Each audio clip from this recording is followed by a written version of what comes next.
The graft trial against former eThekwini Mayor Zandile Gumede has also resumed at the Durban High Court. She and 21 others are all accused of unduly benefiting from a 300 million rand solid waste tender. Now, the trial has been set down until the 18th of August, but there have been already several delays there as well. ENC's Dasen Thathiah has the very latest for us, and he joins me right now to give us, of course, those developments. Dasen, good morning to you, a colleague. Let's perhaps recap on what occurred yesterday and what's then expected today. Well, Tumelo, it was the first day back after a few months' break. Remember, this trial is being dealt with in various sessions. We're now at a point where we should be at this court at least for the next month, as you mentioned. So yesterday was the resumption of the cross-examination of Shaun Hitler. Shaun Hitler is one of the employees at the city's Integrity and Investigations Unit. So just to remind our viewers, that is the unit where the complaint was first received, a complaint of possible suspicious activity in relation to tenders that were issued in the DSW matter. And it was at that point that Shaun Hitler was one of the people that had dealt with this complaint. It was assessed by him and the team at the CIIU, and it was later then outsourced and handed over to a forensic investigation team, in this case, namely the company IFS. And that really was how it all started. That's how it developed into a criminal case and ultimately got here to the trial. During that cross-examination yesterday by one of the defense attorneys, Jimmy House, he was basically trying to follow the path of his colleagues that were doing a similar type of thing during the last session. They were trying to look at the technicalities in relation to how that complaint and that investigation landed up with IFS, that company which was on a panel that was appointed by the eThekwini municipality to deal with these sorts of issues. So that was really where the focus was, on that process and whether all of the guidelines were followed. Jimmy House pointed out that according to the guidelines, 3 service providers should have been contacted. Shaun Hitler saying that the reason why they had chosen IFS was because they were already dealing with a matter involving one of the accused. So he was able to wrap up his cross-examination yesterday. There was another witness that was called up, but it was a very technical testimony that we were looking at there.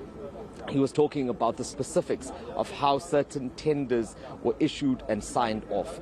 So that was where the day ended yesterday, and there should be a continuation today as the state calls a new witness.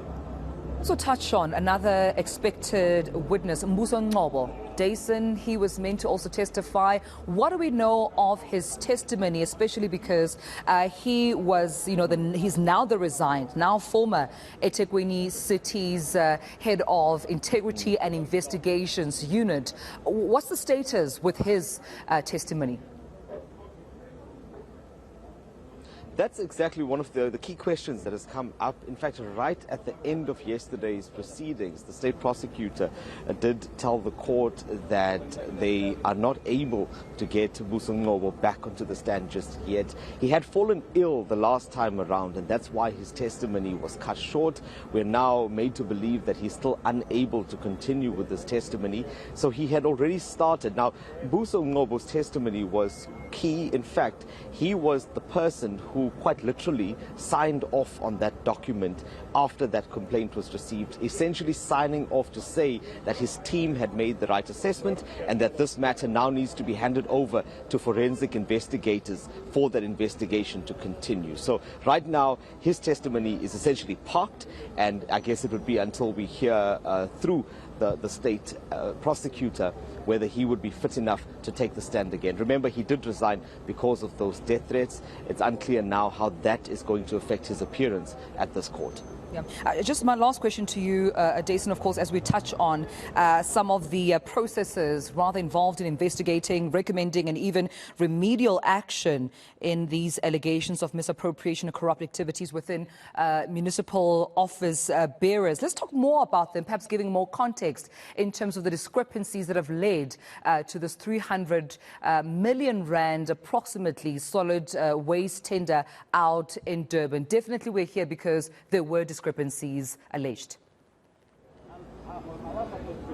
That's exactly it, and that's why that complaint ended up turning into a full-blown investigation. That's according to those employees of the CIIU. They say that when they looked at this, they had first received a bundle of documents and just a post-it note. We've heard a lot about that, essentially pointing to those documents. And those documents allegedly pointed out these various discrepancies. For example, things like certain service providers that were appointed, the lengths of the contracts that were extended, and all of these things essentially becoming red flags, which then called for a deeper investigation, which ultimately uncovered what we saw now. Remember, the state is alleging in this particular matter that these implicated people, these accused here, were running a criminal enterprise within the eThekwini municipality. So essentially using the funds of the municipality, using ratepayers' money to fund this criminal enterprise and moving money from one entity to the next, essentially sharing it among all of them, with most of them receiving some form of benefit. The key players here that we're talking about are municipal employees, service providers, and this criminal enterprise allegedly headed by the former mayor, Zandile.